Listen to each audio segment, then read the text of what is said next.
Yeah. Please tell me that I can't, that I won't, that I fail, that I'll never make it out, yeah. Please tell me all the bad, never good, fill my head full of every single doubt, yeah. Please say any negative thoughts, I pop off when I hear people say I cannot. I get off to the thought of proving everyone wrong, I won't stop to the top, so you better back off and get lost. I'ma stay loud, stay proud, never running out, never heading south. I'll be spreading out, call it word of mouth, can't put me down, I'll be getting loud. You can have your doubts, not what I'm about, have your f***ing cloud. If you're raining out, I keep making sound, go another round, I'm legend bound, can't stop me now. You don't wanna fuck with me, a slow burn like a disease. Just tell me that I can and I'll show you things that you couldn't believe. Just tell me that I can. Just tell me that I can. Just tell me that I can. Just tell me that I can.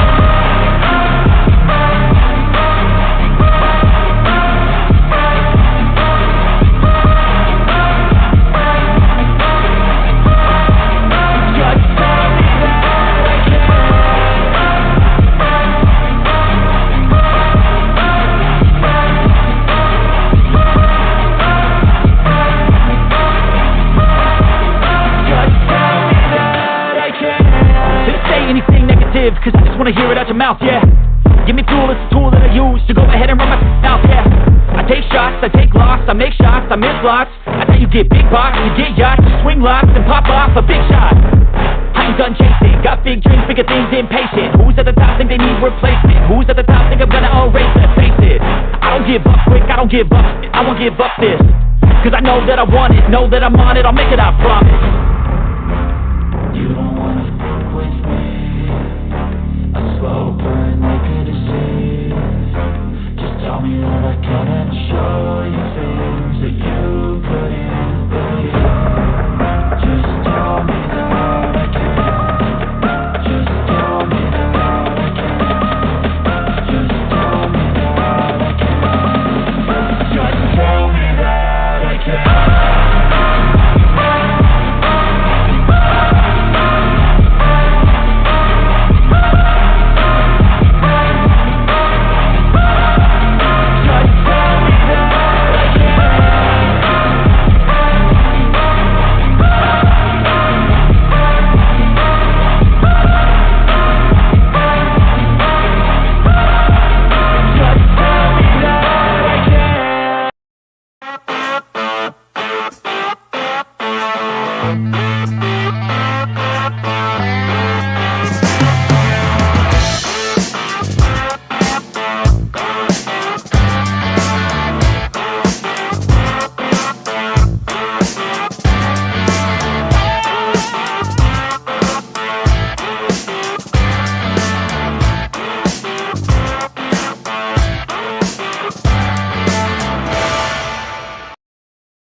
What's going on, Titan Nation? Welcome to What's Shaking Titans. I am your host, Gary Bailey, and we are here live on Facebook and YouTube. As always, if you're watching us live on YouTube, please, and you're not yet subscribed to the YouTube channel, please take this time to hit the subscribe button, as well as turn on all notifications to get the latest from What's Shaking Titans, as well as give us a big old like. That will help us out with the YouTube algorithm. That way more people get to see our video and we'll pop up more often. And then if you're watching us live on Facebook right now, we want to give y'all a huge shout out, but take the time to share us out to all your groups, to all your friends and your messages. The more you share us, the more people get to know about us. Sharing is caring, guys. So real quick, guys, let's bring in our special guest and our co-host for today's episode. We got James Ryan of Art by James Ryan and Mason Hollingsworth. So guys, how are y'all doing today? Good, man. I appreciate you having me on here.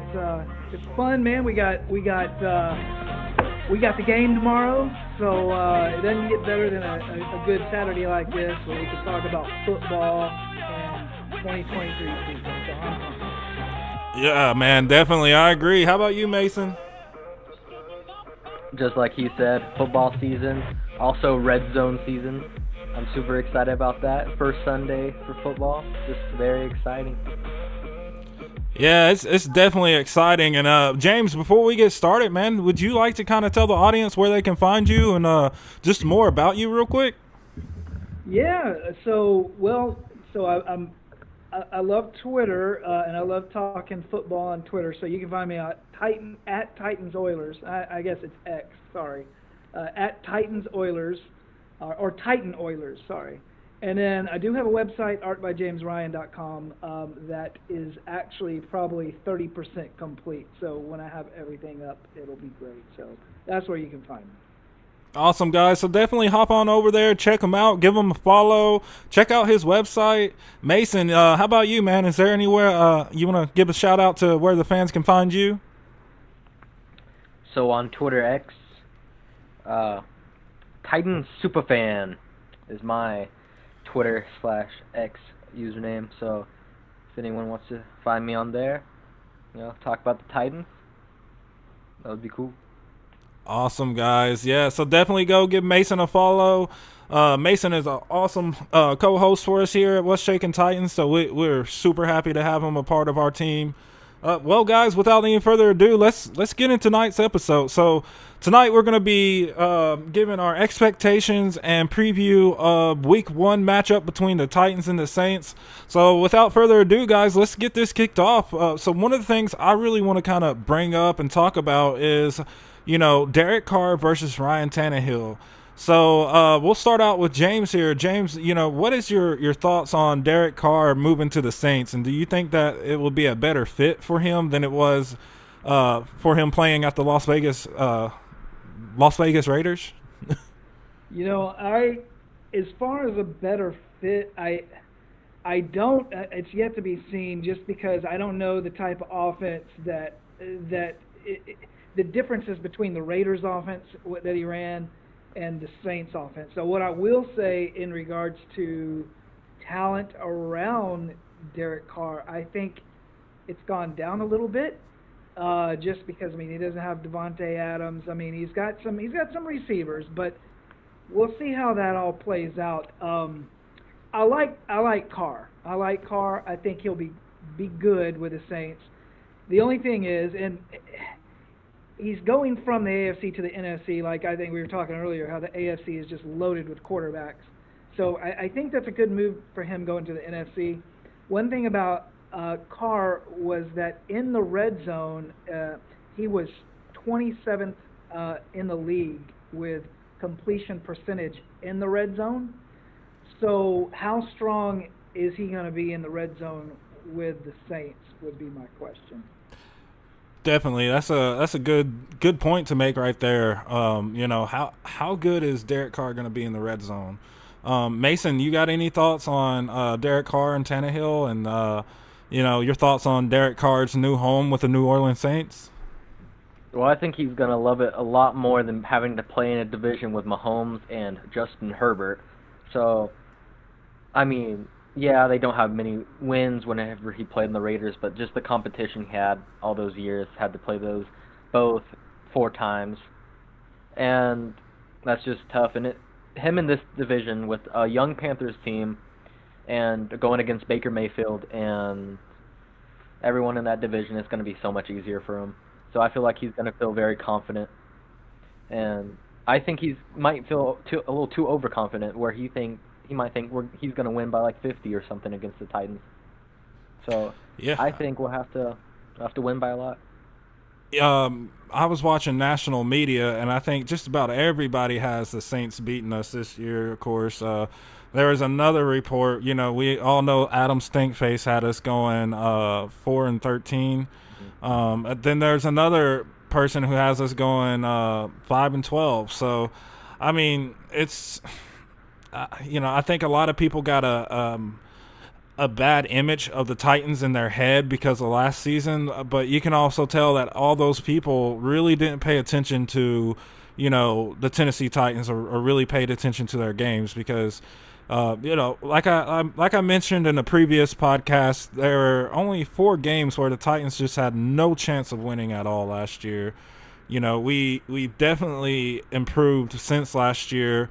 Especially on defense, but all of our games last year, with an exception of 4, we were just a a one-score game with maybe an extra point added to that on some of them. So they were all close games, and we definitely had a chance to win a lot of them games. So it's going to be really interesting to kind of see. So let's talk about the differences between Tannehill and Derek Carr. Mason, what do you think is one of the key differences between Tannehill and Derek? Well, kind of like what my dad was saying was that Derek Carr in the red zone is one of the worst, but Ryan Tannehill is one of the best. Titans have had one of the best red zone offenses.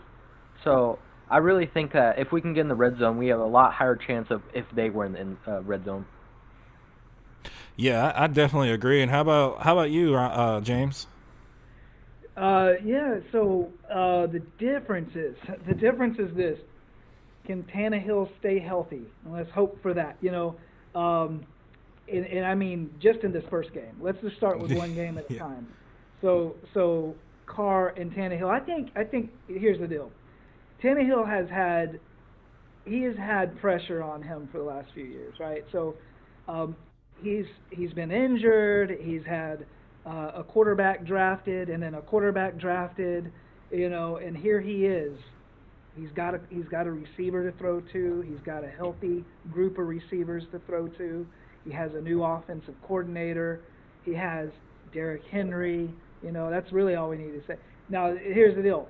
Will the offensive line allow Tannehill to do what he knows he can do? So that is the question I think we all have is, will the offensive line give him the opportunity? Not just him, but give the receivers like Burks and Hopkins the opportunity to run their routes or to do what they need to do. And who's going to come in to help pick up some of those blocks when Tannehill's being rushed? Who's going to help out with that? So I think the difference between Carr and Tannehill is this. I think we haven't seen the best of Tannehill yet. I think you're going to see that this year. I think you're going to see he's going to really outperform what people think he's going to do. I think we've seen the best of Derek Carr. I think Derek Carr will still be a good quarterback. I don't think he's going to raise any eyebrows going into with the Saints. The only person who ever raised eyebrows from going to another team to quarterback the Saints was Drew Brees when he left the Chargers to go to the Saints. So I don't think Derek Carr is going to be that guy. I think he's just going to be Derek Carr, which is still a good quarterback. He might make the Saints a better team in order to get further in the NFC than, obviously, like Mason was saying, against the Chiefs and the Chargers. That's a tough division.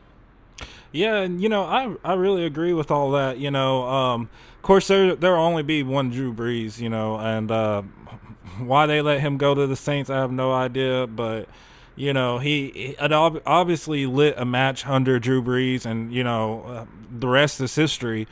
But when it comes to the Saints and Derek Carr, I think this is just a desperate move for the Saints. They kind of missed out on the last two backup quarterbacks. I believe, who was it? Andy Reid or Andy? What's his name?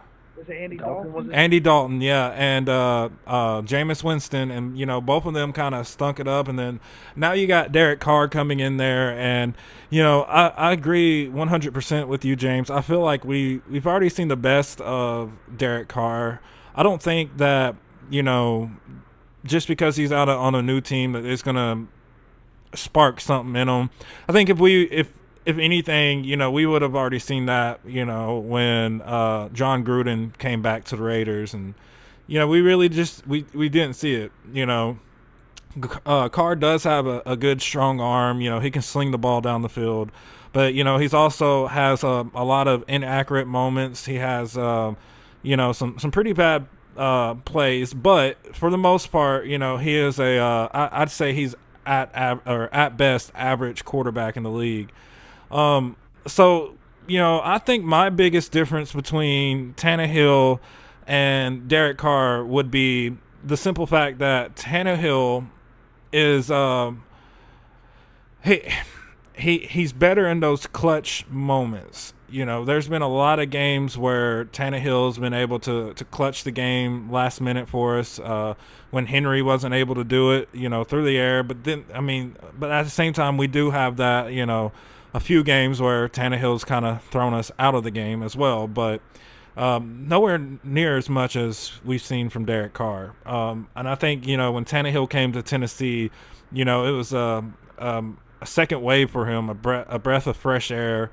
You know, if we go back and we look at last year before Tannehill got hurt, he was playing really sharp. I mean, delivering some accurate balls, some tight spiral passes. And I think it was just the simple fact that we had drafted another quarterback to back him up. And, you know, of course, I don't think anybody was expecting, you know, we all knew Malik Willis would need time to develop. But, you know, to kind of see that fire Tannehill up was awesome. And I think that's probably has a lot to do with us going out and getting Will Levis as well. And then you see the growth out of Malik Willis. You know, I feel like that's only going to push Tannehill to a whole new level.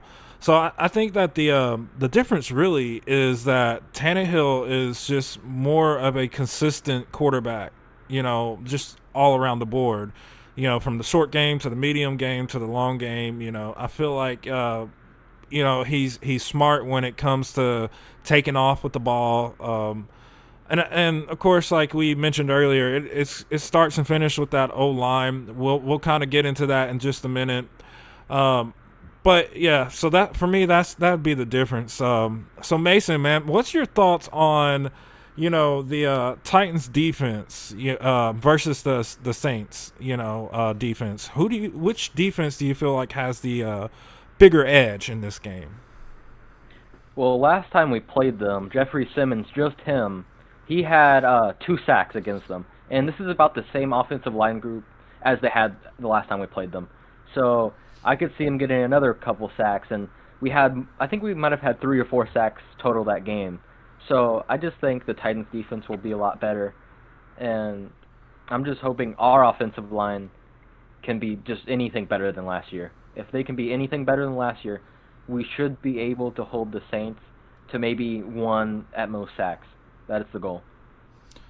Yeah, you know, we've got to perform up front. We have to be able to protect the quarterback. We have to open running lanes for Henry and Spears. What is your thoughts on, you know, because I know that in a lot of ways the Saints defensively are kind of built like the Titans. So they have a solid defensive front. So what's your opinion about the Saints defensive front, Mason?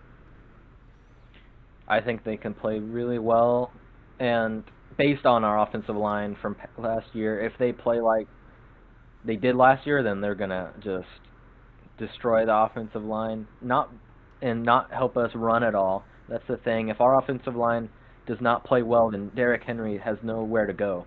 Like, he can only stiff arm like so many times per play, so it's going to be tough to move past that. So I'm just hoping our offensive line can hold that defense for at least like max of like 1 or 2 sacks, just maybe at the very end of the game, you know, just I don't know, just hold everyone back, please. Yeah, well, maybe we need Derrick Henry to go Dr. Octopus for us and grow some more arms. Yeah. So, James, man, what is your thoughts on the Titans defense and the Saints defense, and which one do you think has the bigger edge in this game? The bigger edge is the Titans defense, by far. I'm excited about Alshire, if I'm saying his name right. I struggle with his name too. and then Bunting. I'm really excited about those two, and then I'm excited about our health. Like, literally, we have to stay healthy, and have everybody come together as a unit. But I mean, we've got a great defense if our corners and our backfield can step up to the game this year and stay healthy. I'm really excited about them.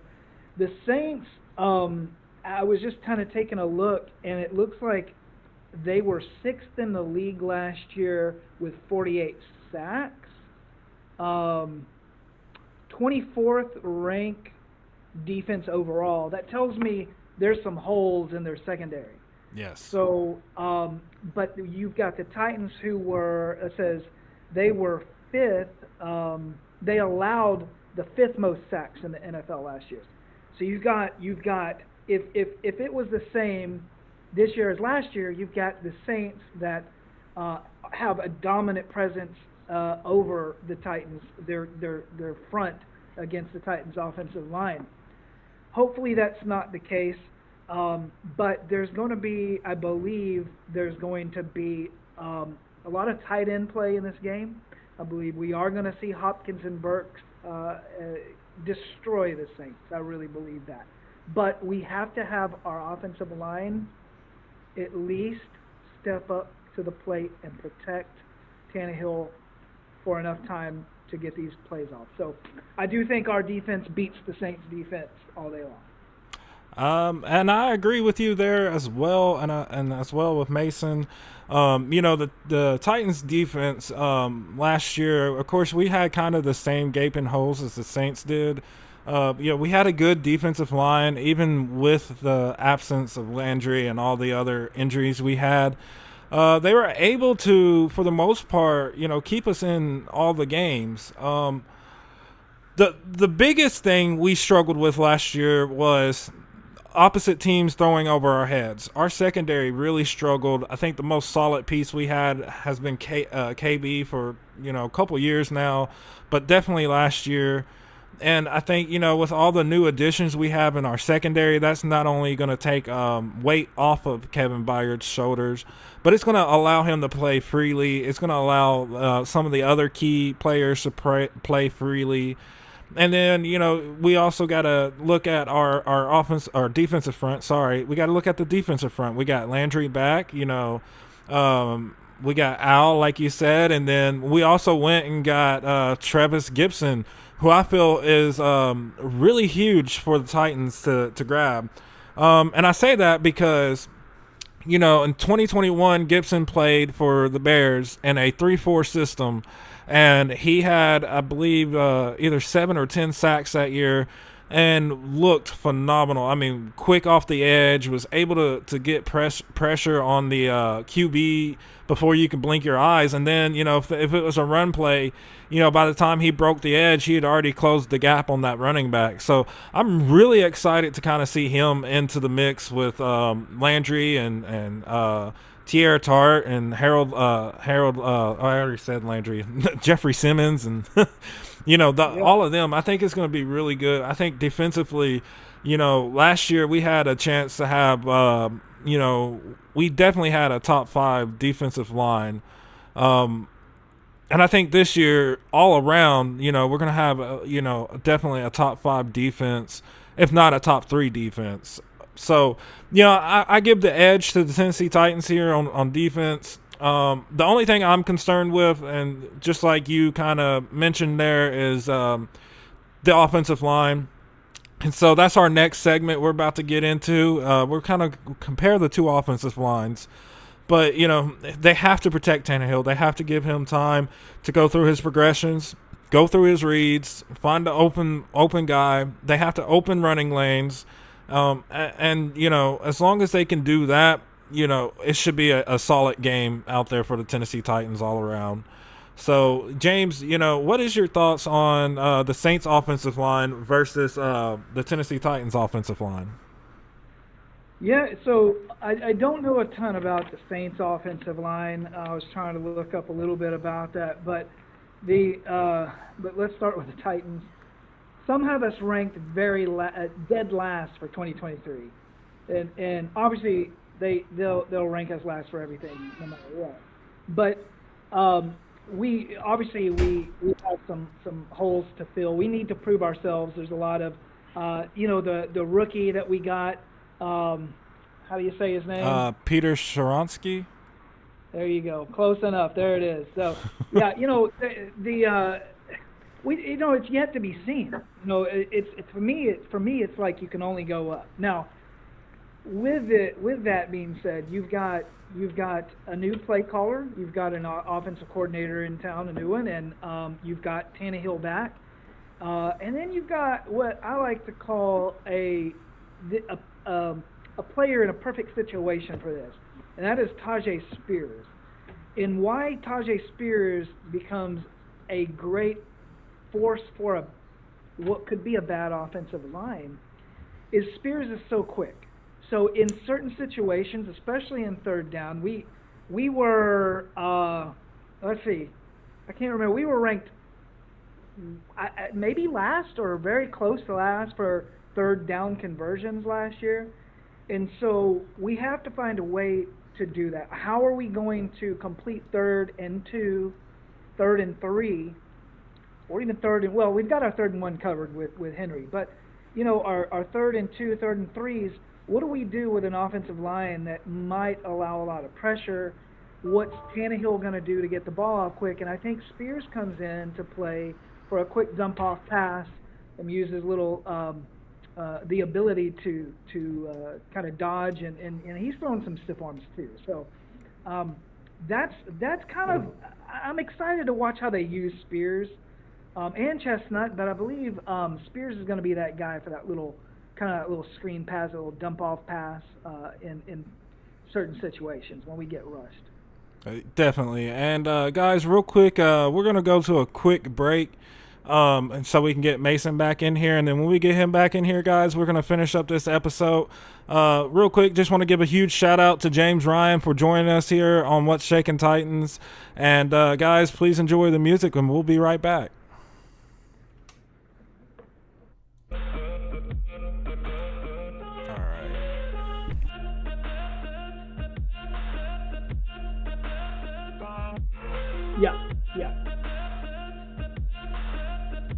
Yeah, did Mason just lose the connection there?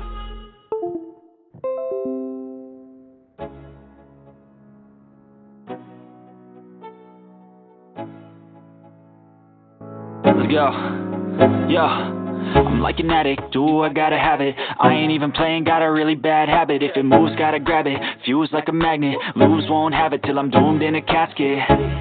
I ain't playing, got a weird mind. If you work 8 hours, I'ma work 9. If the shoot tastes sour, you should taste mine. I'ma stay in power for a long time. Get up, nah, I ain't a quitter. Toss me the ball, I'm a really big hitter. Big picture, I'm a straight killer. Rising the song to the highest bidder. Got juice, got gas, I'ma move fast. New shoes, new tracks, like who's that? I'm new, come back, better than last. Yeah, it's a new me, never gonna As always, guys, What's Shaking Titans is powered by Bailey's Barbecue. Bailey's Barbecue, smoking good barbecue. You move slow and I move fast, and that's fact. Only I can make a change. Slowly take a step today. I will never be the same, 'cause that's what it takes.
Welcome back, everybody, to What's Shaking Titans. I am your host, Gary Bailey, and once again, joining us right over here is James Ryan and our co-host, Mason Hollingsworth. So, guys, we definitely want to take the time just to thank both of y'all for being a part of the show. Mason, thank you for always being the world's best co-host.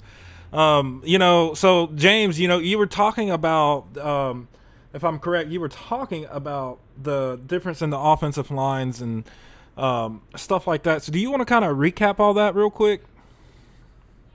Yeah, so the offensive line, I'm not too familiar with the Saints' offensive line, but for the Titans, like I had it was mentioning, it's everything, right? It's everything. We've got a new play caller in the offensive coordinator. But what I was saying is one of the benefits to having an offensive line, a bad offensive line, if that's the way it goes, is having somebody like Tyjae Spears come in and have a little dump-off play pass or a screen pass to Spears because he's so quick. The thing is what do we do in that 3rd and 2, that 3rd and that 3, that range, 3rd and 2, 3rd and 3? Those are the problems. We were one of the worst, if not the worst, at 3rd down conversions. So what do? We've got Henry for that to go 3rd and 1s and all that. But Tyjae Spears, I'm excited to see how they use him because I believe, when the Saints start rushing in on the 3rd and 2, 3rd and 3, and Tannehill's in trouble, and we're looking to make a little dump-off pass somewhere, Chig's going to come in, but what happens if you're being rushed and Tannehill needs to dump that ball quick? And that's why I think Spears is going to be that guy to kind of stay out a little bit to the side in the backfield, dump that thing off to him, even if it's throwing it to him at the line of scrimmage. I think he can beat somebody off that line for a couple yards. So that's a speedster there. And when we first drafted him, I wasn't high up on him. I knew he was good, but it's that ACL thing, and it's like, what are we doing? But however, what I've seen from him, as long as that ACL, that invisible ACL keeps holding up, I think that he's going to be fun to watch, and I'm excited. And I think I told you earlier, I'm going to go off and I'm going to predict that Tyjae Spears is going to get the first touchdown of the game for the Titans. Man, that's an awesome prediction, and I definitely see where you're coming from on all that, and you're right. Spears being a quick back, gives the Tannehill that option, on 3rd and short or even 3rd and medium to kind of dump it out to the side and help kind of convert that over. And I think it's been since 2020 since the Titans have actually been good on 3rd down, and I don't even think we were that spectacular on 3rd down in 2020. But the last 2 years we definitely struggled on 3rd down, and last year we were really awful, and and it boiled down to that offensive line.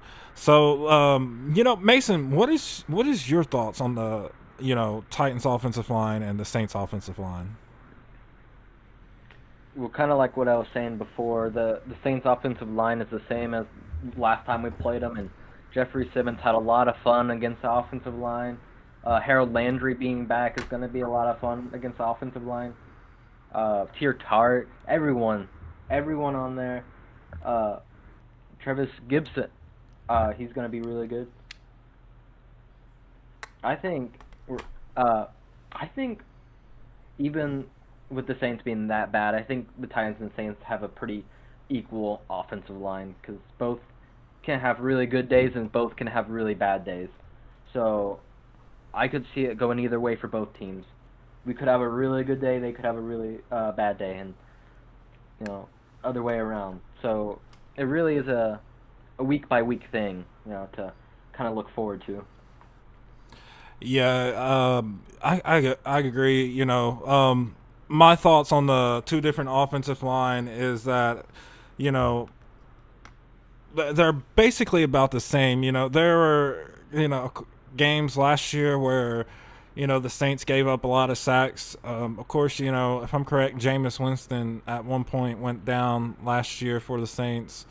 And then they definitely struggled, at points running the ball, even with their, key running back they had at the time. So I think, they're about the same. Hopefully, knock on wood, that, the Titans offensive line this year is, just on a whole different level than the offensive line we had last year. I've said it multiple times. The offensive line the Titans had last year looked like the Tennessee Titans went to the local high school and recruited them to play offensive line for them. So it was a crap show in the basket for sure. But yeah, I want to give the edge right now to the Titans offensive line. I think that, just kind of from what we've seen, that they'll be able to play a lot better than what people are actually giving them credit for. So it's gonna be something really cool to kind of watch and then keep our eyes on. I was just going to say, I'm looking here, and it looks like some predictions for this year have the Saints rank their offensive line at 20th in the league. So that's saying that they're not good. And the thing is you've got a Saints front line that was 6th in the league last year in sacks. So you've got, and I'm just going based off the Titans offensive line last year. If it is the same as this year, then you have a problem. I don't think it's going to be, but if you do, you've got a problem. So on the flip side, you've got the Titans defense against what looks to be a pretty rough, or I would say a below average Saints offensive line. So if both scenarios are correct about the offensive lines and the defensive front end rush on both teams, you could see some sacks tomorrow. But I believe, and I'm just hopeful, that with everything, with our new rookie offensive linemen, everybody coming together, I think the only way to go is up, and I'm hopeful that we learn how to protect the quarterback. Yeah, I'm right there with you as always. And guys, real quick, I want to go into our comments. We got Bryce from the Bryce and Haley Show who says, I'm here now, so I want to give a huge shout out to Bryce. Bryce, what's happening, man? I hope you're doing good. We're going to try and possibly get Bryce on a phone call later. He kind of chit-chatted with me and was talking about wanting to kind of, sorry guys, my earphone is whacking out on me. I keep getting static out of that one. I'm like, ugh. But yeah, we're going to try and get him on a phone call towards the end of the podcast, if possible. So, definitely stay tuned for that. But yeah, I agree 100%. Mason, do you have any final thoughts on, offensive line talk here? Please don't be bad. Yes. And man, that's the truth, man. We need them to play lights out. So, again, if the Titans offensive line plays remotely better than they did last year, if you go back to last week's episode, me and Mason did our record prediction, and we were one game from off of each other's. Mason has the Tennessee Titans going 13-4. I have the Tennessee Titans going 14-3, and I have that because if our offensive line is just elevated just slightly, then I see, we could do a lot better than we did last year, especially defensively. I think that's the key to my whole record thing is, defensively we have a top 5, top 3 defense on paper right now. So it's going to be very interesting to watch. So, guys, let me ask y'all this, and I don't care which one of y'all goes first. Who do y'all think is going to be the best player rather on the Saints or the Titans in this game? You want to take that, Mace? Well, the Titans' best player?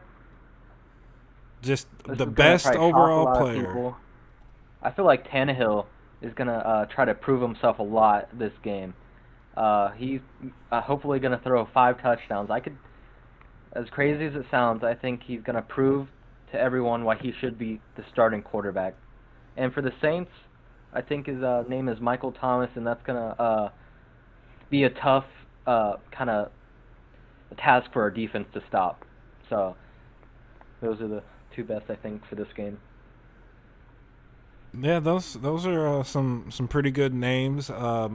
James, how about you, brother? You know, my first thought is to go with Henry.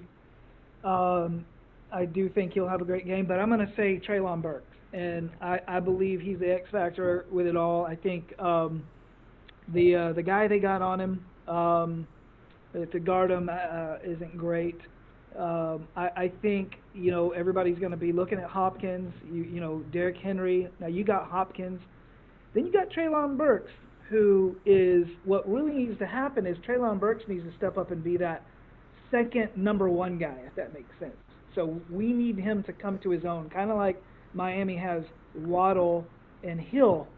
We need a Hopkins and Burks duo. Yes.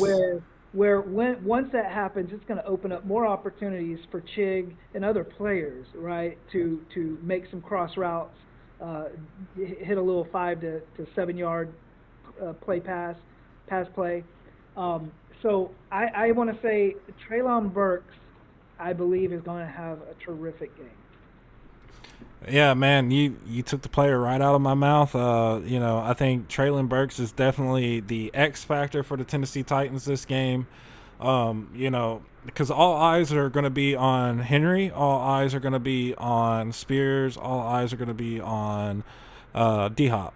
And Burks, you know, I feel like a lot of people are underestimating him just because he kind of had a rough start, you know, to his NFL career. However, you know, this man has been playing lights out, and Blaine Bishop said it best on 104.5 The Zone.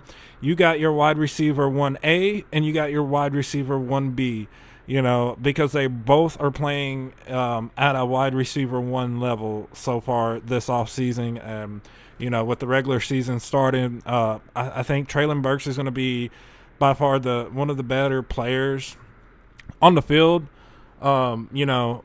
But you know, I'm trying not to give away my hat to my predictions yet, so I'm gonna kind of have to keep those close until we get a little bit later on in the show. But let's check out our comments real quick. We got Bryce who says top 2 defense this year, and then he also said Tannehill would be his top player in this game. So, yeah, you know, Tannehill could definitely be one of those top players. But honestly, you know, that really boils down, once again, to the offensive line, you know. So I can't say that Tannehill's going to go out here and be the best player on both teams, you know, just because there's so much unknown revolving around that offensive line this year. So I'm going to maybe reserve that till we get probably 3-4 games into the season. And, you know, if our offensive line is playing lights out, then I could call for Tannehill to be, you know, one of the best players on the field, barring that he don't make no boneheaded interceptions, you know. Yeah, I was going to just say real quick that the offensive line is such a huge deal because, you know, we've got a great defense, right? And we need to be able to keep our defense off the field for as long as possible. We need to give them rest. And in the offensive line, if we were one of the worst at third down conversions last year, that has a lot to do with the offensive line. And if we can control the clock by getting these 3rd and 2 conversions and running and just milking the clock as much as we can to keep that defense off the field, our defense off the field, I think that is a huge, it would be a huge thing this year. Oh, I agree. You know, you said it best right there, man. I'm not even gonna kind of comment on that because you really you spoke the truth on that. And our offensive line has to do better. I think they will do better. And I think that, the Titans are going to shock a lot of people. The last time Adam on the NFL Network called us to go, I think it was 3-15. We ended up going to the AFC Championship game. And, of course, he called us to go 4-13 this year. So it could be very well possible we hit the AFC Championship game again this year. I think, and if that's the case, then, we got to sit back and we really got to ask ourselves, is Tannehill the guy moving forward? Do we re-sign Derrick Henry to at least another 2 or 3 year deal? And do we ride this ship out? Or do we say, well, even though we made it this far in the playoffs, we're going to go with youth over veteranship? What are your thoughts on that? Yeah, well, just the first thing comes to mind is one, we will win the division. If we do not win the division, my prediction is that Tannehill and Henry will not be here next year. If you do not win the division. Things tend to get blown up when you do not do the things you're supposed to do, right? So, but having said that, I don't see it possible that the Titans do not win the division as long as they stay healthy. If they stay healthy, they're winning the division. And what come after that, we'll just see how it all plays out in the first few weeks. Our schedule, I believe, is very easy. I think we have a great schedule. So we just have ourselves to defeat, really. We just have to just take control of our own destiny in that sense. Yeah, I agree with you there. Real quick, going back to our comments here, we got Mason, who says, let me adjust that. There you go. Mason, who says he has Tannehill throwing 3 touchdowns this year, or this first game.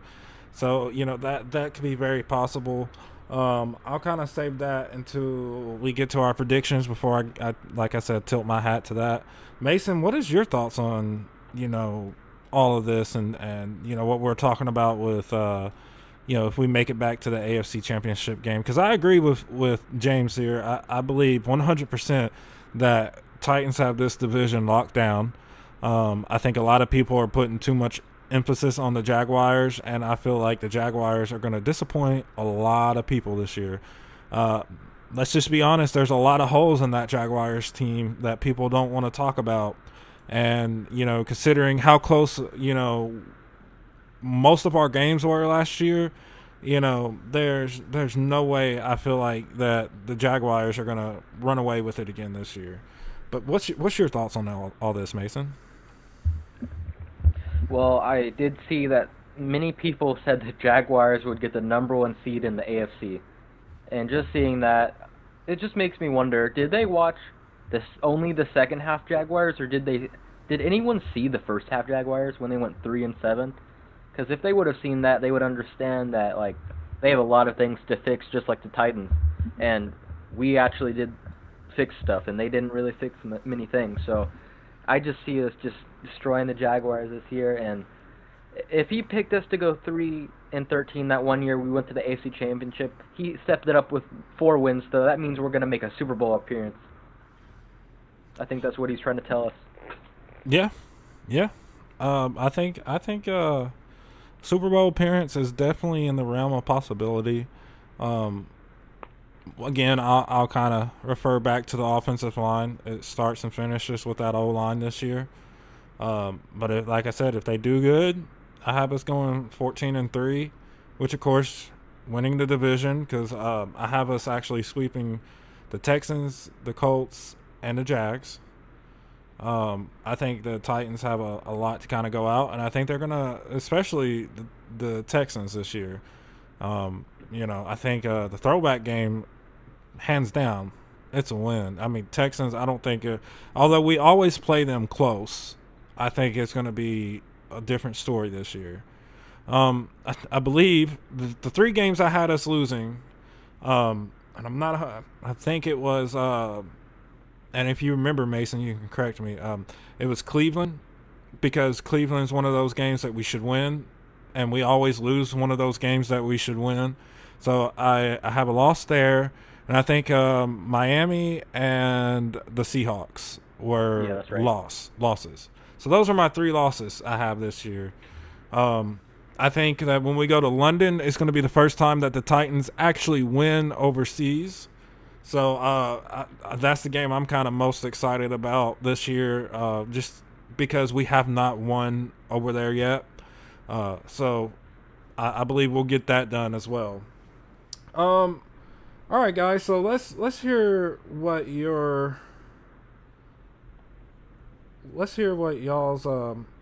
key matchups are, and we'll start with you, Mason. What is going to be your key matchup for this game? And guys, let us know in the comments as well. What is y'all's key matchups for this year, or for this game? And Mason, take it away, brother. Well, I'm not sure exactly who's going to be guarding. Whoever is guarding the Saints wide receiver, his name, Michael Thomas, I think it was. I think it would be Roger McCreary guarding him, and I just want to see the matchup between that, because he's one of the better wide receivers in the league. So if we can stop him, I think it will prove to everyone that, you know, we're different from last year. Our secondary can make stops and prove like we're not just a frontline defense. We're the secondary and everything. So that is very key to like win that matchup. Yeah, and how about you, James? What's your key matchup for this game? So, you know, the key matchup, and I'm going to go back to Burks, because you've got a corner on him, Paulson Adebo, and he didn't have any INTs last year. I think Burks is going to eat his lunch, so that is a huge matchup. Then, I mean, you could even take the D-Hop matchup against Marshawn Lattimore, who Lattimore missed 10 games last year. So Lattimore is going to be guarding Hopkins, and again, this is a guy who didn't play 10 games last year. So is he 100? He might be 100% healthy, Lattimore, but is he 100% back to playing football like he used to? So I don't know. That's going to be an interesting matchup. Just the wide receivers versus the DBs all together, I think, is going to be interesting to see. Man, I agree with both of y'all there. Both of those are good matchups. I'm going to go Titans defensive line and the Saints O-line. Because I think in this game, if we're able to get pressure on Derek Carr quick and often, it's going to make for a very inaccurate game, a lot of sacks, a lot of turnovers. And I think it's going to put the Tennessee Titans in a huge chance to come out on top on this game. So I'm going to go with that being my key matchup for this game. You know, with all that being said, James, what is your expectation for the Tennessee Titans offensively in this game? You know, that's yet to be seen in regard, and I say why I say that. The play calling is going to be completely different. I believe that it's going to be a more up-tempo speed. I think that when you see let's say it's a second down and 6, and you've got a drop ball to make more yardage. So you've got 3rd and 6. What do you do in that situation? I think what Kelly's going to do is he's going to create an up-tempo speed to try to throw the D off, and I believe there's going to be some interesting audible calls in certain 3rd down situations. So as you know, we were like one of the worst at 3rd down conversions last year. I believe a lot of that had to do with the play calling. Honestly, we can blame the line, which obviously it was bad.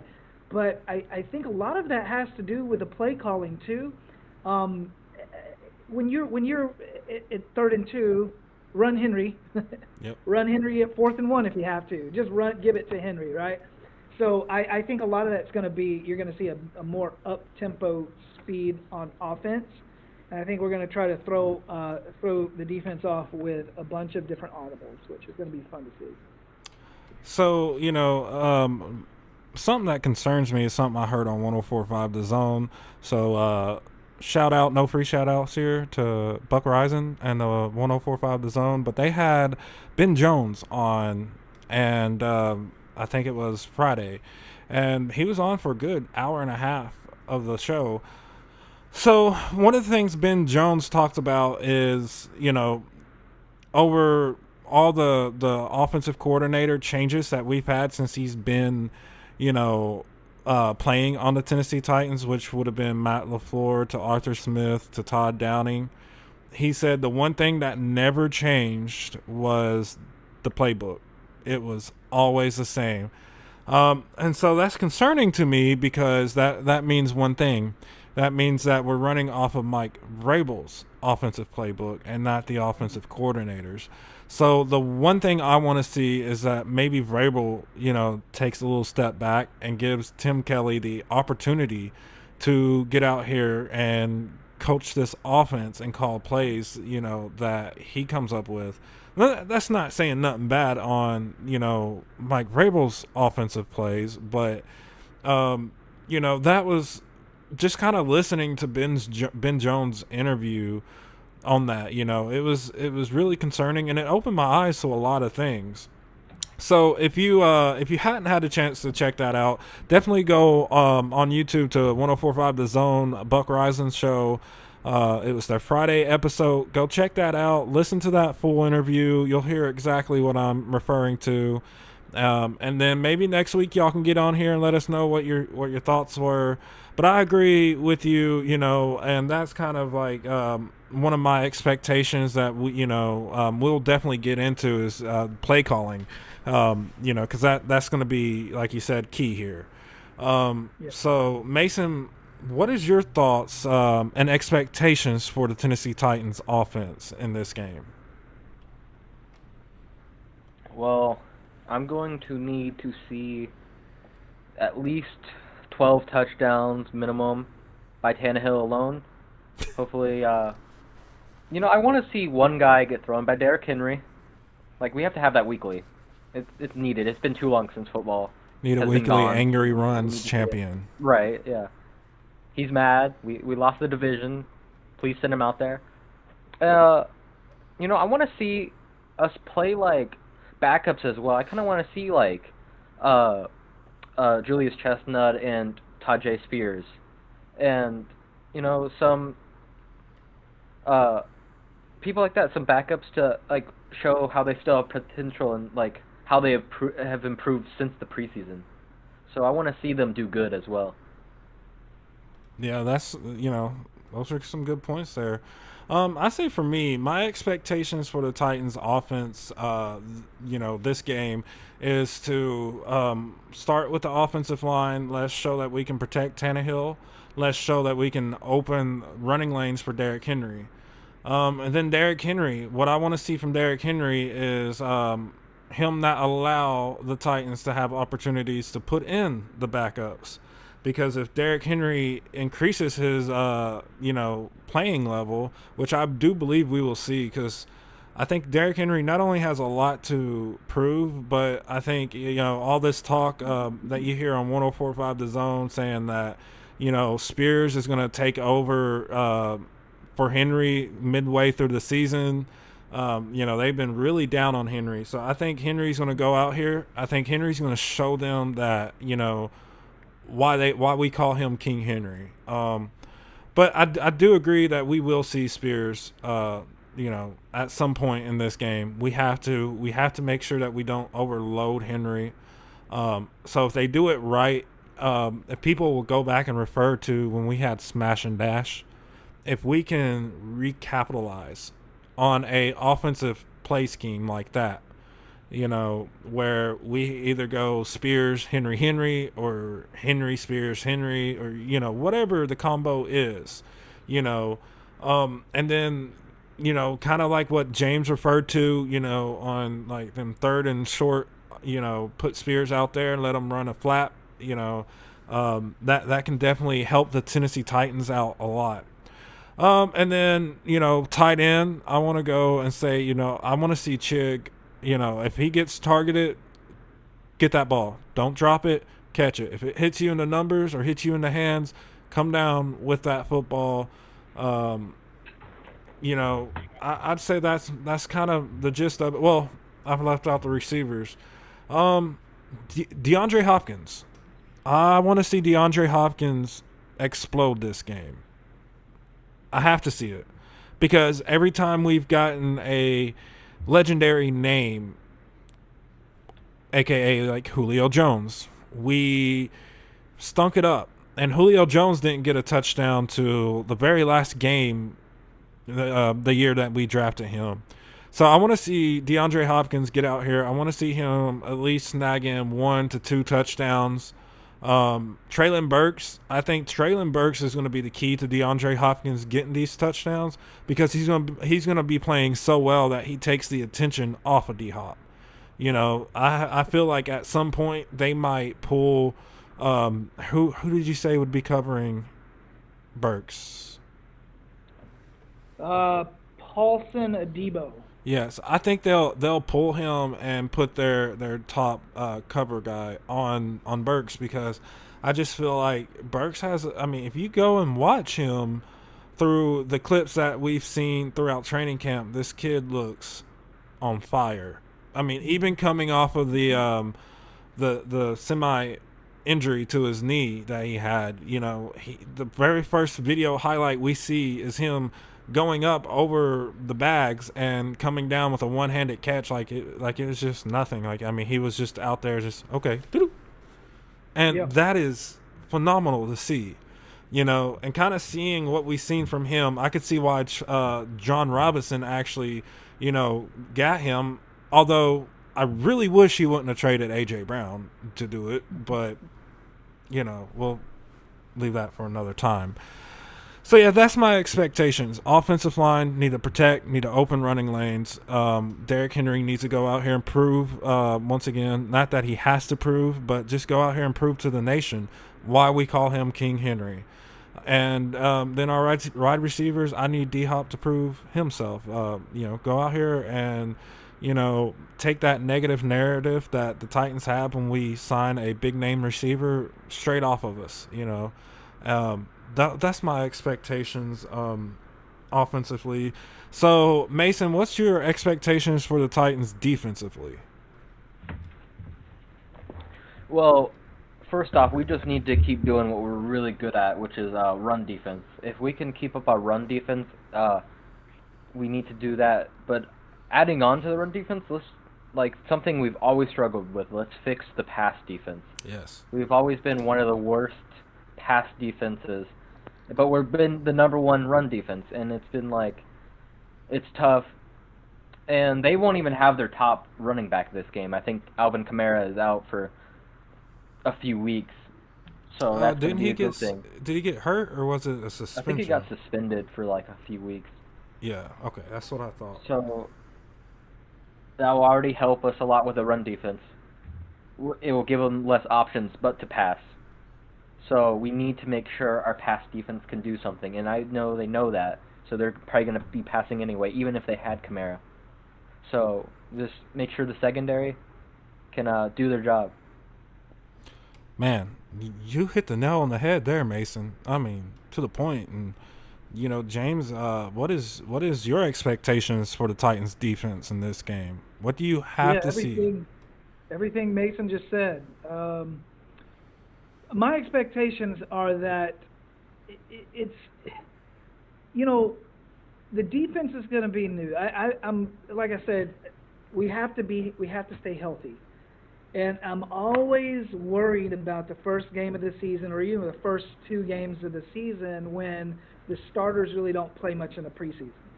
So it's always, I'm worried somebody's going to get injured because they're not used to playing. This is their high expectations, all that stuff. But I really am, as long as we stay healthy, I think that, you know, we've got Arden Key is going to be a big key in that linebacker position for us to shift back a little bit and to maybe help guard some of those slants and things that come through. But I'm really excited about Sean Murphy-Bunting. Yes. I'm really excited to see what he brings to the table. And already, he's played with Brady, so he knows he's. It's going to be fun to see what happens with him. And then you've got Kevin Byard, of course, who's going to always Kevin Byard, and he's not just a great player, but he's a great leader. Yes. So he's going to be helping these other guys and stay on top of them, because it's Byard's backfield. Byard is the leader of that backfield, and he's going to have to stay on them. Like I say, as long as they stay healthy, I am excited to see what happens. I do think we're going to have success tomorrow against the Saints with them. So I'm really hopeful, but I really think we're going to do good. Man, whew. y'all making my job easy tonight. Man, it's the night before Christmas, man. It's like we got football. Football's happening tomorrow, the first game of the season. Santa Claus coming early for us guys. Starting to cool down outside, starting to feel good. Football's around the corner. Titans are going into New Orleans. It's going to be a dome stadium. It's going to be loud, but we're going to have a lot of Titans fans there cheering. Just going to be awesome. It definitely is. And, like I said, y'all making my job easy because, I agree 100% with both of y'all. Both of y'all hit the nail on the head there. Titans defensively, my expectation is, we got to continue what we've been good at. We got to stop the run. Then, we gotta shift our narrative into being a top runs or pass stopping defense. So we got to get in there. We got to get pressure often, quick and often. And I think that we're going to do that, especially against the Saints. I think Derek Carr is going to have a rough day tomorrow. And then our secondary. I think our secondary is night and day different. Kind of like what you said, James. I feel like Bunting is actually a player that a lot of people are sleeping on this year, and I think that he's going to get in here and he's going to be key to this defense, especially keeping them from being able to throw over our heads like we've seen in the past few years. And I think that's the key. That's what's going to shift us into overall a top 5 or top 3 defense this year. Or like Mason said earlier in the comments, a top 2 defense. So, that, like I said, y'all hit the nail on the head, so I don't really have to kind of break that down too much. Now, I'm going to kind of start us out on this one. Expectations for the special teams. Of course, we got Nick Folk through a trade. We traded a 2024 5th or 7th round. I don't know why I keep trying to say 5th round pick, but it was a 7th round pick for Nick Folk right on cut down day. So one of the things I want to see from him is when he gets the opportunity, if he gets the opportunity to where he has to kick a long field goal, I want to see him nail it.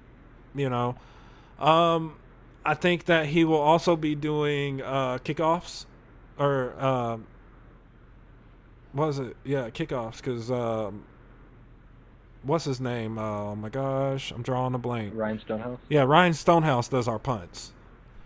So he wasn't known for doing kickoffs in New England, but I think that he's going to be doing that here. If I remember hearing Mike Vrabel say something along that lines during one of the press conference this week.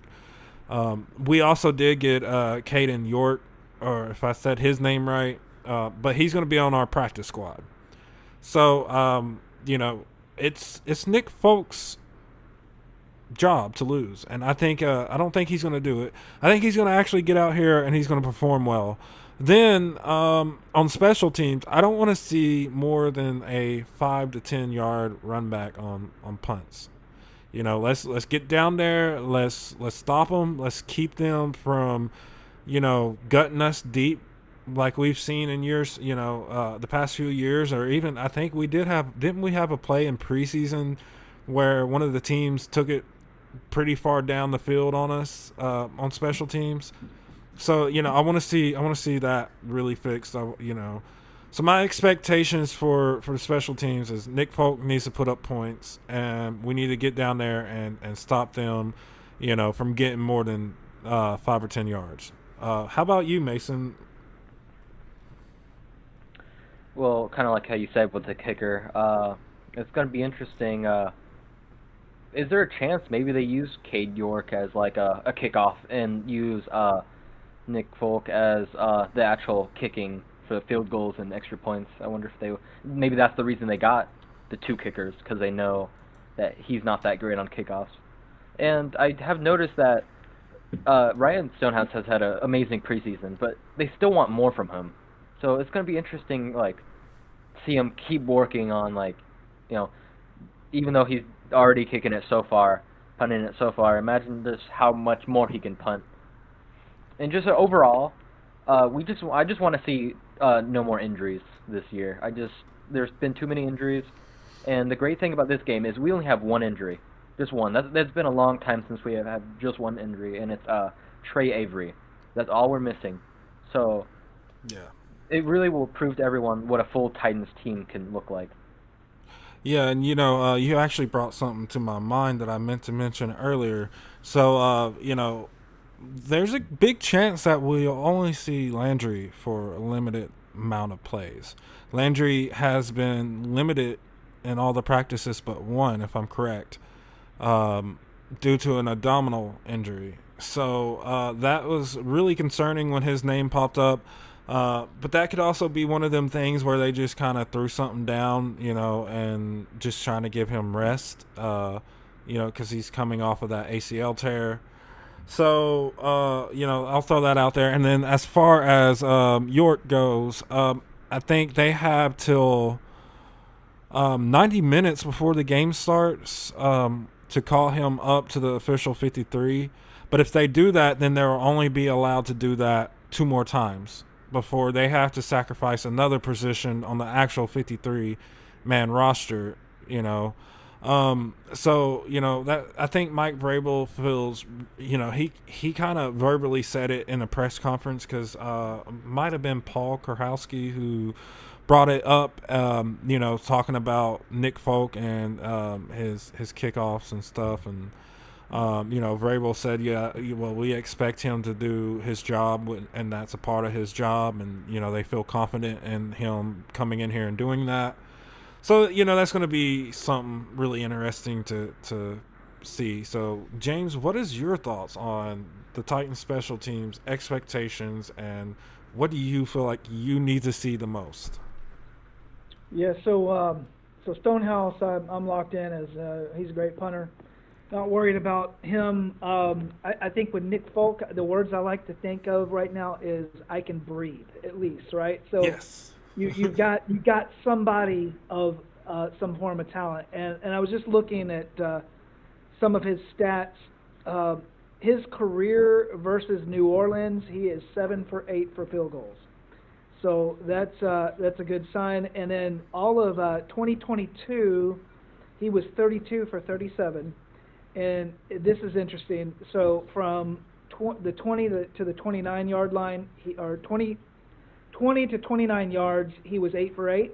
I'm sorry, 9 for 9. 30 to 39 yards out, he was 8 for 8.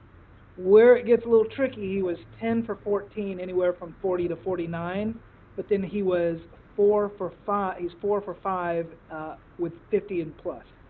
So it looks like his weak zone is between that 40 to 49 yard. Here's the good news about Nick Folk tomorrow is there is no wind. There is a dome stadium. So I believe it's going to be great. I'm just excited to have somebody that I believe can make it through the uprights. Man, yep, you're right there on it. And yeah, and I think it was maybe a year, not last year, but the year before or a couple years before that, because I think he's been in the league for 5 years now, if I'm correct. Oh, Nick Folk? Yeah.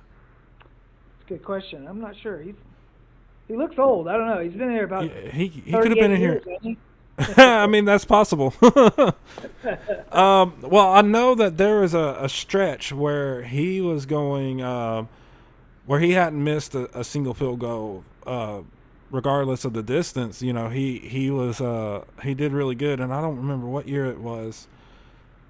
I'll have to go back. I was watching some highlights, and that's how I found that out, because they kept talking about it. Yeah, so he was drafted in 2007 Okay, yeah, so I was way off on that. by the Cowboys. So Jets 2010, Buccaneers. So he's been with the Patriots since 2019. So before the Patriots, he played for a team called the Arizona Hotshots. I don't know what that's all about, but in between the Buccaneers and the Patriots, he was with a team called the Hotshots. So I wonder if that's what do you call them? Arena teams? it's called the Alliance of American Football. Oh. Folk was recorded the recorded holder for the longest AAF field goal at 55 yards. So Wow. he holds the record for that team. And then that's when the Patriots grabbed him. Yeah. Well, I mean, you know, like we said, guys, you know, I think Folks is going to have a good day, especially, I keep forgetting, it is a dome game. So, you know, that's going to be a benefit to him. And I think it, like you mentioned, we can breathe. You know, we ain't got to worry about the other two dudes, because they were absolute, like, had me sweating bullets during preseason. And then when we started the regular season with no kicker on the roster, I was like, I mean, you know, the kicker is such a huge part of the team. I mean, yes. to me, the kicker has the hardest job besides the quarterback. I mean, that's so much pressure. You miss a field goal, you miss 2 field goals. Well, what happens on the 3rd field goal? Like, your nerves start shaking. But you're talking about a field goal is half of a touchdown, meaning it's 3 points, right? And then you've got these extra points. So you've got to always be on your game as a kicker. And so every kicker in the league, they're in the league for a reason, right? They're in the league because they know how to kick the football. And when they're at the practice field and they're kicking field goals, you know, the coaches and see them making these field goals. They're going to kick these field goals. What happens is the pressure gets to them in the big games. So the crowd noise, not wanting to let your team down, all that stuff plays mentally. And so who is mentally strong enough to hold it down? And I believe we're going to have a lot of good red zone opportunities that will be within Nick Folk's range, between that 20 and 40-yard range. I think would be pretty good if we can stay in that. Oh, yeah. I agree 100%. And guys, with all that being said, let me kind of shift into this. And James, you mentioned this earlier. Let's shift into talking about the play calling on offense. So this is our last bit for our expectations of this game.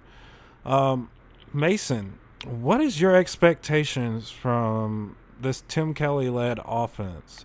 What is your expectations from him and for the play calling? He definitely made some risky plays in the preseason. The first few games, there were definitely some plays that a lot of people, it reminded them of Todd Downing, and that is a scary thing to be referred to. So as long as he can play better than Todd Downing and not celebrate like crazy after one win, that's my expectation. Is you get the win and you just keep moving on to the next week. Yeah, don't be doing 90 down the interstate in Nashville once you get home from the dub, please. Yeah. Yeah, and you know, a lot of people were referring to him, you know, referring to Downing, and that's kind of like, if you, like I said earlier, you know, with what Ben Jones said, that's the worry part that comes out, you know, is because if you watch preseason, we've seen a lot of the same stuff that we've seen from Todd Downing, that we've seen from Arthur Smith, that we've seen from Matt LaFleur. And, you know, we have to break that mold, and we have to start going in a different direction. I mean, if not, then I believe that we're going to have to see, we will see, and I mark my words, if we have the same type of play calls, here's what's going to happen. Henry's going to get re-signed. Tannehill will get re-signed. And we're still going to struggle offensively. And, we're not going to have a passing game, even with D-Hop.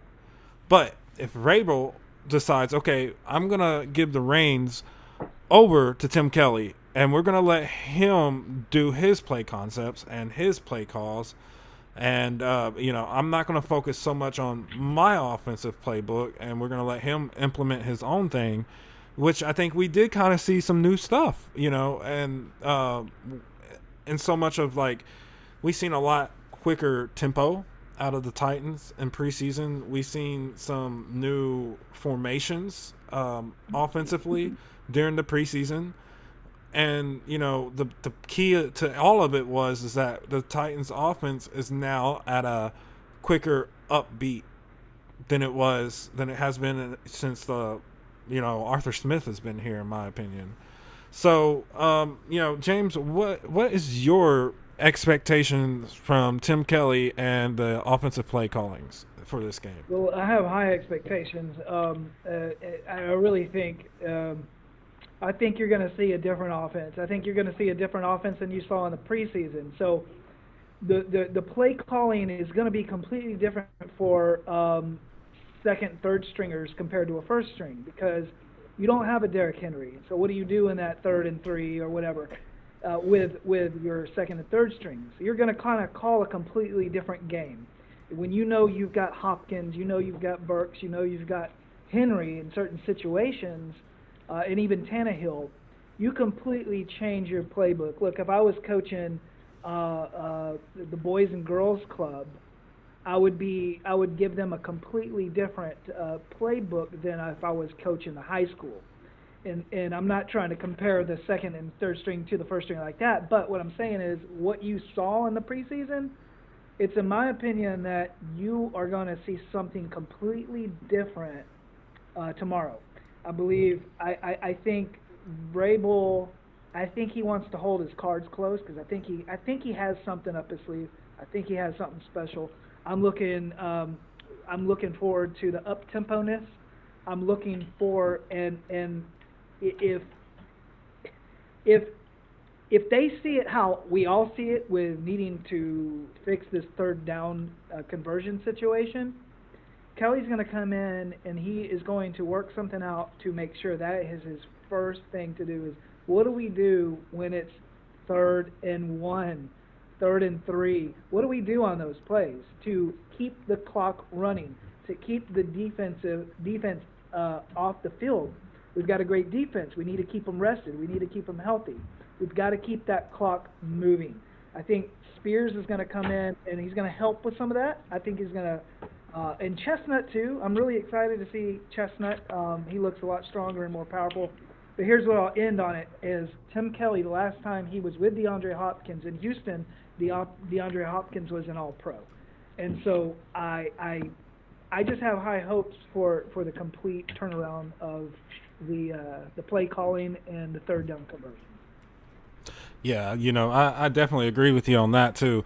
Of course, preseason is time to kind of, for some teams to get out there and try new things that they probably won't do during the regular season, things that you might see throughout the regular season. Or it's times where there are teams who, like the Titans, are going to keep their cards close to their chest, and if you kind of look at the backup battle position between Malik Willis and Will Levis, you can see that is what Vrabel is doing here. He's keeping his cards close to his chest. You don't want to tip his hat and give away anything. He wants to leave the league questioning up until the very last minute. And, I have to say I have high expectations for Tim Kelly and this offensive offensively. I think we'll see more passing. Knock on wood here, we don't see no more run, pass, punt. So Yeah. I don't think we'll see that with Tim Kelly. We didn't really see that a lot during the preseason, except for our second preseason game. And, very understandable why we seen run, pass. You know, first of all, we needed to see more from Spears and Chestnut in that battle. Second of all, Malik Willis was literally the only quarterback that we had to finish playing preseason. So we had to protect Willis somehow, you know, limit his snaps, limit his opportunities, you know, hand the ball off. And then, you know, kind of they did the same thing. If you go back and watch the preseason game with the Patriots when Tannehill came out, we didn't see a single pass from Tannehill. It was run, run, run. Why? Because they want to keep him protected, you know. So I agree. I believe that we are going to see a different look from the Tennessee Titans. I'm super excited. I think we have probably the best, like I said, the best team that we've had here in Nashville in quite some time. And I think we're going to be right there at the end of all this in the AFC Championship, if not at the Super Bowl. But, you know, I believe we're going to be knocking on the door this year. So, guys, let me ask you this. Will Derrick Henry rush for more than 150 yards this game? And I'll send it to you, James. What's your thoughts on that? Do you think Henry will hit, you know, 150, possible 200? I think he's, one 200-yard game away from setting a record? Yeah, he is. You know, because of the Saints being sixth in the league of rush defense, I'm going to give anywhere between 112, 115. That's where I'm headed. 150 would be amazing. So if that does happen, it would be super exciting. But I do think we are going to use our weapons all over the place. I think we're going to spread it out. I think you're going to see Burks and Hopkins and Chig and even some Spears. So there's going to be opportunities. Now, will Henry grab a couple touchdowns? I do believe he will. So yeah, I would say 115. All right, guys, so I do apologize about that. Had my headphones die, so if y'all could just give us a brief second here. We're going to do a quick break while I get all this adjusted, and then we're going to hop right back into this.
Alright guys, welcome back to What's Shaking Titans. I am your host Gary Bailey. As always, joining me right over here is our special guest James Ryan and our awesome co-host Mason Hollingsworth. So guys, I do apologize for that. My headphones died, so I had to kind of go change hats and quickly put on these so I could hear what everybody was saying. But Mason, you know, we were talking about the opportunity for Derrick Henry to hit, you know, 150 yards this game or possibly 200. What is your thoughts on the possibility of that? I think you meant 1,500, which he would hit. Yes. I do realistically. I don't know why I'm saying this. Like, I don't know why I'm thinking this, but I just know this is gonna happen. I see another Derrick Henry 99-yard touchdown. down the left side again, just kind of like how the Jaguars game happened. Mm-hmm. I could see that happen again. So if that does happen, I was first to say it. I'm just gonna copyright this sentence, the whole thing, so no one else can use Clip it. Clip it. Yeah. So I just think he's gonna have a great game, and it really comes down to, will Tim Kelly limit him more than what he's been playing? Will he be played a little more, kind of like a Todd Downing offense, which please don't let it be a Todd Downing offense. So it's stuff like that. It really comes down to offensive coordinator. Yeah, I definitely agree. Of course, I couldn't hear what James said, so I'll have to kind of go back and listen to all that. But for me, guys, I believe that, we have a huge opportunity to possibly see, 100-yard game, 150-yard game, 200-yard game. It really it's going to start with the offensive line. I think that we're going to see big chunk plays from Derrick Henry this game, and a lot of games to come. Because once again, Henry has a lot to prove for the running back position as a whole, across the NFL. But also here for Tennessee, this is his last season under contract. And, I think that if he comes anywhere close to 1,800 yards or even close to 2,000 yards, it's a for sure bet that Henry will be here next year. So, I think that's going to be in the realm of possibility for Henry, especially with him being angry. Taylor Lewan said on Bussin' with the Boys, a pissed off Henry is the best Derrick Henry. And I believe that's what we're getting. I'm sure that he's pretty frustrated with hearing people talk about Spears coming in and taking his spot from him, which I think Spears will be a good compliment to Henry. But there's no way that by the halfway through the season that Spears is taking that torch from Henry. It's not going to happen. So here's my predictions for Henry. I think he hits 210 rushing yards and a touchdown. I believe I'm gonna lean in on what Mason said here. I believe he's gonna hit a close to a 99-yard, if not a 99-yard play, and there's gonna be bodies flying to Mars left and right, and once again we'll take home the Angry Runs trophy. So that's my prediction on that. Guys, do y'all think that DeAndre Hopkins will actually have an explosive game? What do you expect from that? And do you see that this game could be a breakout game for D-Hop? And what do you think, James? Yeah, I think it's very possible, just because, like I say, Lattimore, who's guarding him, he missed 10 games last season. He's just kind of jumping back in. He's a good corner, but I give Hopkins the nod on that one. And I think that when Burks gets going, it's going to confuse the Saints defense. So they're just not, their heads are going to be spinning. So that's really when their heads are spinning, I believe we're going to throw some deep balls. I think Hopkins is going to come up big. Mm-hmm. I think there's going to be some aha moments of, if he can keep this up, we could do some big things. So, yeah, I do think Hopkins will have a big game. Yeah, how about you, Mason? I think he's going to have a nuclear one. He's going to just him and Treylon Burks both being double-teamed, I think either one could make the catch. I think they have, some of the biggest hands in the NFL.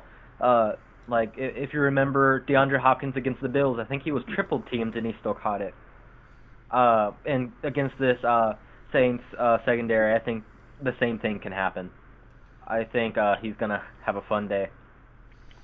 Yeah, I agree with you there, Mason. Mason's calling for a nuclear performance out of DeAndre Hopkins here. So I believe DeAndre Hopkins will be breaking the narrative around Titans signing big-name receivers. I think he's going to be the first one to kind of come out and break that narrative. Especially with him, because there's a lot of teams who did pass on him. He came out this week and said, San Francisco, Kansas City. I mean, all of these teams chose to pass on him, and so he has something to play for. So I do see him having a big game, and to refer to what James said, it's gonna get to the point where the Saints defense, if they go to cover 2 on Traylon Burks, because Burks is starting to break out, that opens D-Hop, and then if they find a way to kind of minimize both of them, then we got Chig underneath, and then if they pull players back and don't stack 9 in the box, well then guess who we have at running back? The king himself, who's going to take it straight down their throat, So I mean, no matter what they do, it's a lose-lose situation, as long as everybody plays as one solid unit, and plays 4 quarters. So, we're talking about Traylon Burks here. Mason, what is your expectations for just Traylon Burks for this game tomorrow? Well, last year, even though he was really injured, I think whenever he was on the field, he was making amazing plays, kind of like how a prime DeAndre Hopkins played. He's really kind of making the same, being with him as a teammate, learning all that stuff. I think he can play kind of like that style. He can learn that style and be triple teamed and still make the catch. As he's growing as a receiver, it's only his second year. He's only going to get better. So I'm just really expecting him to have a really great game and prove to everyone that whenever he's on the field, he's going to make big plays when needed. Yeah. How about you, James? You talking about? I'm sorry. Did you talk about D-Hop? No, expectations for Burks in this game. Oh yeah. I think Burks is going to crush it. I think he's going to just absolutely crush it. I think people are going to be talking about him, and he's going to blow Twitter up after the game. That's my expectation. I agree 100% with both of y'all there. I think Traylon Burks is going to have a big game here. So we're going to get into some predictions now. I'm going to start us out with James here. You can give predictions. Let's start out with scoring predictions. Who do you think will score first? You said earlier you believe it would be Spears scoring the first touchdown. And then let us know your game day score predictions. So lead us away here. Well, I initially thought that it was going to be D-Hop being double teamed and going to be making that first catch in the end zone, which still is quite possible. But I really have a feeling that,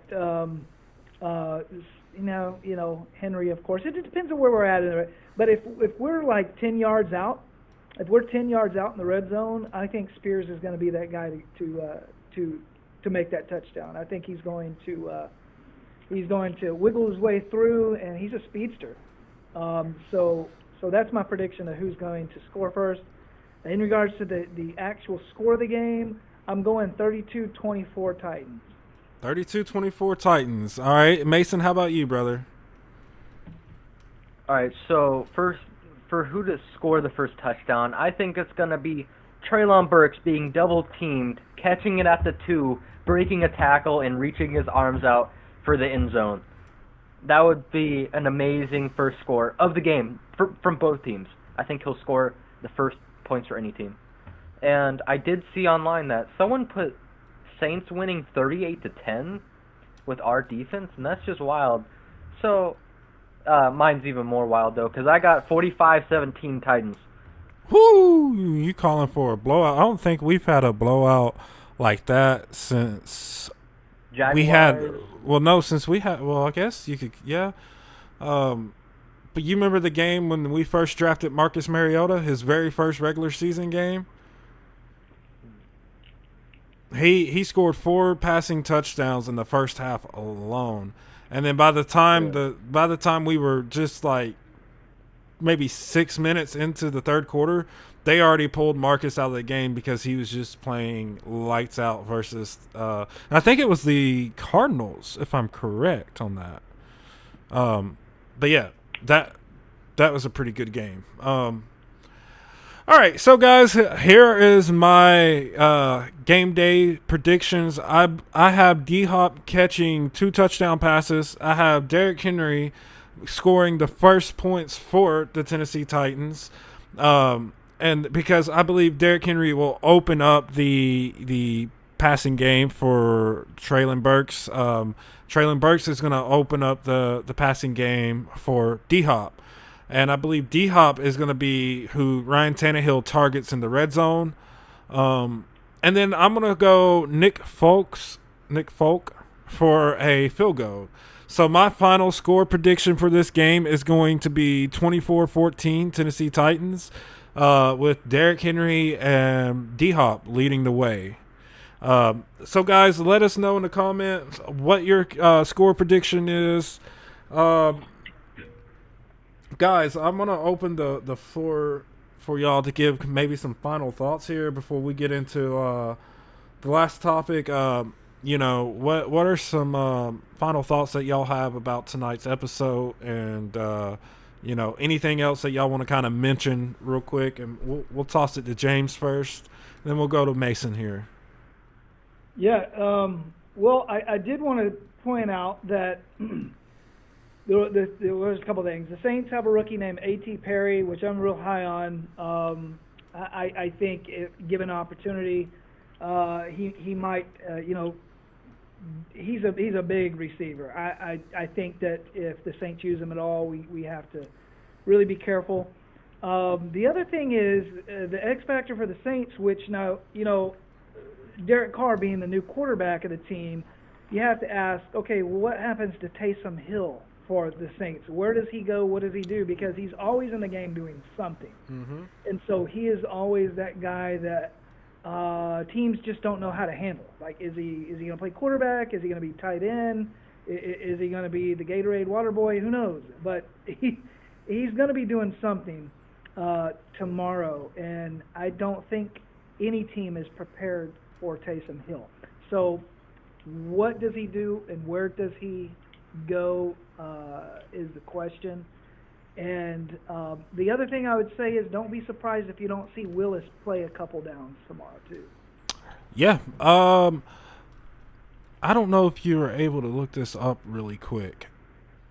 I heard through the grapevine that Taysom Hill is actually not even listed on their roster in the tight end position, but that he's solely listed as their QB3. And if that's the case, then the only way he'd be able to go in and play is if Derek Carr and their backup got hurt and wasn't able to return into the game. So that's a good one. That would be, if that's the case, the Saints made a boo-boo on that one, because he's a football player. And, because I was going to get him in my fantasy draft, and then I was talking it over with a buddy of mine, and he was telling me about that, and so I went with I got Deebo Samuels and George Kittle. So I'm trying to look it up. I'm not sure. I see kind of a mix of things going on. So it might be because what's the rule now with having 3 quarterbacks dressed? I don't know if that plays a role with his new position. So you can have 3 quarterbacks dressed in the game, but the only way that third quarterback can come in and play during a game is if the first 2 quarterbacks go down with an injury and are not able to return. So they both have to be hurt and cannot come back into the game, and then you can play that third stream. So but I mean, I don't know with him playing multiple positions like that, I don't know if that would apply. I don't think that's something that was addressed, honestly. And if it wasn't, then that might be a loophole that some teams can use throughout the season. Yeah, and I might be wrong here, but it looks like I don't know. Let's see. Yeah, it says it might be off, but almost $10 million base salary for 2023. If that's the case, that's a lot of money for a third-string quarterback. Yeah. So that's somebody's goofing around in the Saints organization. So I don't know what that looks like, but if he is playing at a tight end position or a rover of any type, it's something to be worried about. Kind of. Yeah, I agree with you 100%. Mason, do you have any thoughts you want to give real quick? The Taysom Hill or just overall in this episode? Overall, whatever you want to talk about, brother. Well, I did find it interesting that one of our new signings, it was either Sean Murphy-Bunting or Al Shire, however you say that name, was named captain. So it really shows how much they already trust them to do really well in our secondary. So I thought that was very interesting, just already. Oh, yeah, and Vrabel said that the captains were voted on by the players. And it was Al. So that was really cool because that means that, we've seen it during, the preseason. He looked sharp. That whole defense looked sharp for that one drive. We seen them all out there together. So yeah, I'm excited for the game tomorrow. I'm excited to see this defense in action because it's going to be legit. All right, guys. So real quick, we're going to go into my keys for victory here. So I'm going to give us 3 keys for a victory tomorrow. I think the first key is going to be a good offensive line game. We have to protect Ryan Tannehill. We have to give Derrick Henry running lanes. My second keys to victory is going to be playing a full game, playing all 4 quarters. We have to come out. We have to play consistent. We have to play complementary football for all 4 quarters. And then my final key to victory is we have to get pressure on Derek Carr. If we can get pressure on Derek Carr, then, it's going to cause for, mishaps. It's going to cause for fumbles or interceptions. And that will help lead the Titans into a victory for tomorrow's game against the New Orleans Saints. Guys, what are your thoughts on my 3 keys to victory here? Do y'all agree? Do y'all have any opposing thoughts or? No, I think that's right. I think the key really is like you say, offensive line. It really is the heartbeat of everything else going on. So, it controls how long your defense is out on the field, right? It's all about clock management. And so we've got to be able to build a trust within the entire team. Yes. Offense and defense. Offensive line doing good, defense feels good about what they're doing, and they go out on the field knowing, okay, we're going to do our thing, right? So it's really got to start from the first minute of the game. Everybody has to be on the same page, and it starts with the offensive line, in my opinion, to control the rest of everything else. Yeah, definitely. Mason, how about you? Well, I definitely like the key where you said play all 4 quarters, keep playing, because I know a lot of teams that come out of halftime up by 14 or 21, not trying as hard.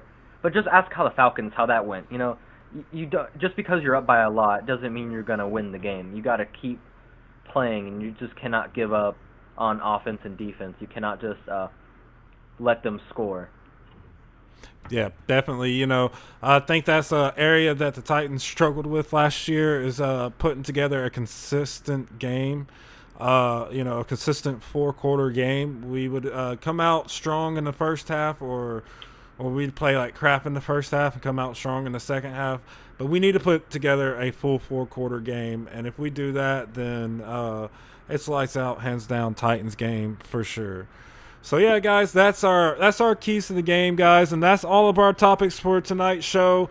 Real quick, I just want to give a huge shout out to everybody who's watching us live right now on YouTube as well as on Facebook. Guys, if you're watching on YouTube and you're not yet subscribed to our channel, please take this time to hit the subscribe button as well as turn on all notifications to get the latest from What's Shaking Titans. Give us a big old like. That will help us out with the YouTube algorithm. That way more people get to see our videos and we'll pop up more often. And if you're watching live right now on Facebook, we definitely want to appreciate you, give y'all a huge shout out. But share us out right now to all your groups, to all your friends and your messages, guys. The more you share us, the more people get to see us. Sharing is caring.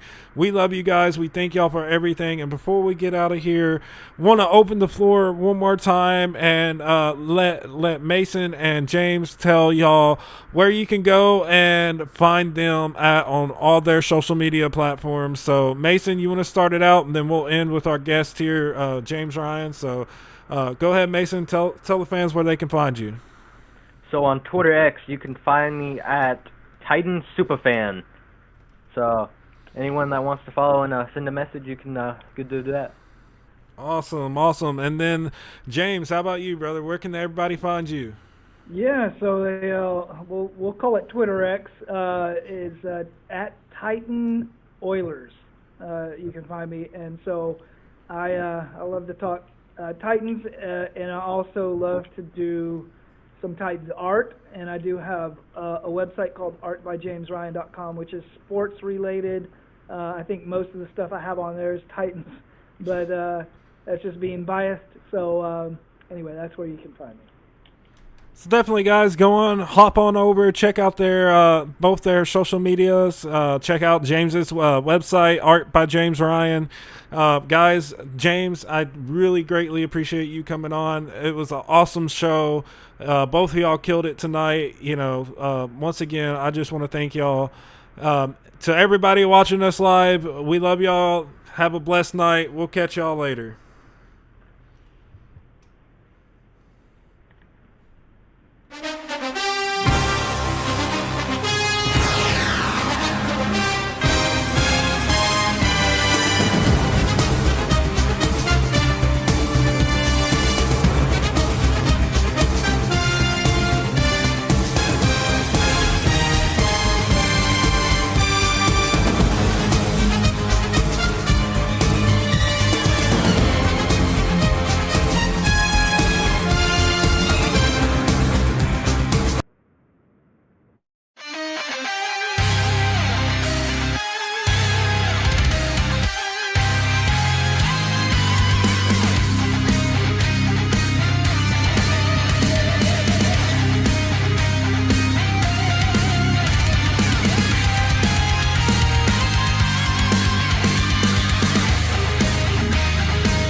As always, guys, What's Shaking Titans is powered by Bailey's Barbecue. Bailey's Barbecue, smoking good barbecue.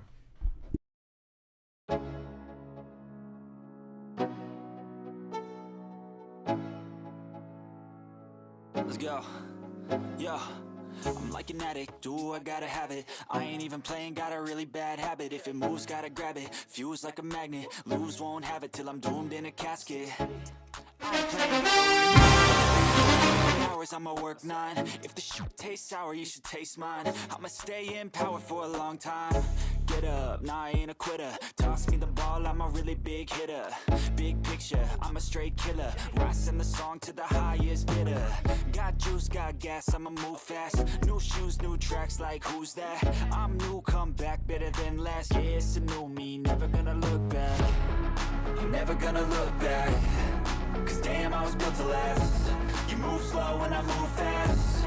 and that's facts. Only I can make a change, slowly take a step today. I will never be the same, 'cause that's what it takes.